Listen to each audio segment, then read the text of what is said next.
ជម្រាបសួរពុកម៉ែបងប្អូនទាំងអស់គ្នាបាទការហូបក្របល្ងអាចជួយប្រឆាំងនឹងជំងឺមហារីកបានណាបងប្អូនអញ្ចឹងពុកម៉ែបងប្អូនទាំងអស់គ្នាឧស្សាហ៍ហូបល្ងឲ្យបានច្រើនបាទឃើញថានៅតំបន់តាមជនបទភាគច្រើនល្ងគេយកទៅលេងគេដាក់អំបិលតិចហើយគេយកមកបុកឲ្យម៉ត់ដើម្បីយកមកភាសាបាយពេលព្រឹកឬបាយពេលថ្ងៃក៏គេភាសាបាយដែរបាទឃើញថាល្ងគឺអាចជួយសុខភាពយើងបានច្រើនព្រោះវាសម្បូរនឹងវីតាមីន A វីតាមីន D បាទដែលអាចជួយថែរក្សារាងកាយយើងជួយសុខភាពយើងផ្សេងអញ្ចឹងបាទជាពិសេសគឺវាអាចមានសមត្ថភាពខ្លាំងប្រឆាំងនឹងជំងឺមហារីកតែម្ដងបាទអញ្ចឹងពុកម៉ែបងប្អូនដែលបានមើលវីដេអូនេះហើយសូមកុំភ្លេចជួយ share ចែកម្លែកដល់មិត្តភ័ក្តិបងប្អូនយើងដែលគាត់មិនទាន់បានដឹងឲ្យគាត់ឧស្សាហ៍ហូប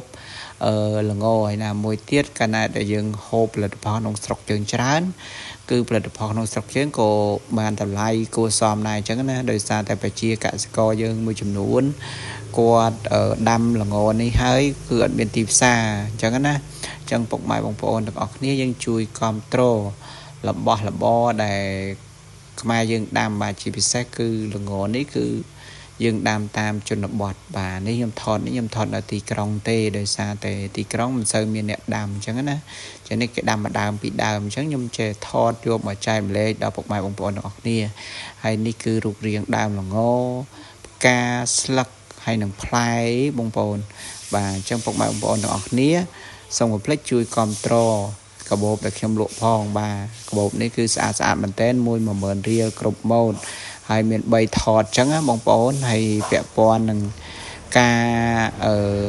កំងទិញខ្ញុំដឹងជូនឲ្យបងប្អូនដល់កន្លែងតែម្ដងមួយតែ10000ទេបាទនិយាយរួមទៅយក2កាបូបមិនដឹកឲ្យអញ្ចឹងណាតែមួយកាបូបអត់ដឹកទេបាទវាអត់ចំណេញ